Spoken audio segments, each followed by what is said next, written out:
kasamaan ng mundo ngayon. Pinuntahan ng Diyos si Noah, na ngayon ay nakatira sa Pilipinas.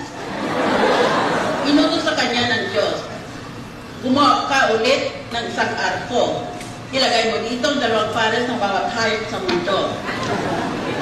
Pagkatapos ng 6 na buwan, uulan at babaha ng 40 araw at bugunawin ko ang mundo. Pagkalipas ng 6 na buwan, binalikan ng Diyos si Noah. Nakita niya na walang arko si Noah. Sabi ni Noah, pasensya na Lord. Hindi ko po natapos ang arko. Iba na po ang panahon ngayon. Number 1, una, kailangan ko raw po ng building permit.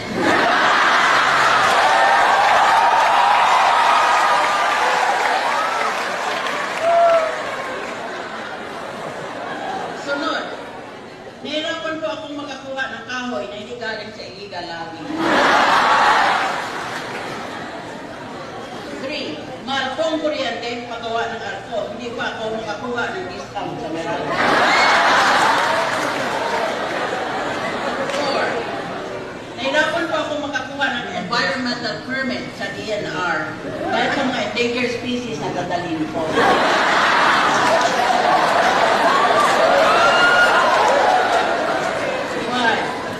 Ayaw po maniwala sa akin ang pag-asa na may dadating na malakas na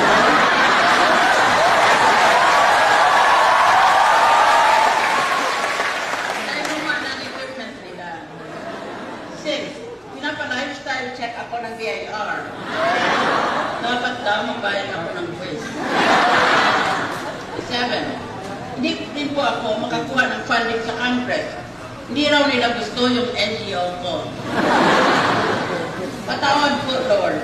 Hindi ko po natapos ang arko sa loob ng 6 na buwan. Sumagot si Lord. Hindi ko na gugunawin ang mundo. Naunahan ako ng gobyerno.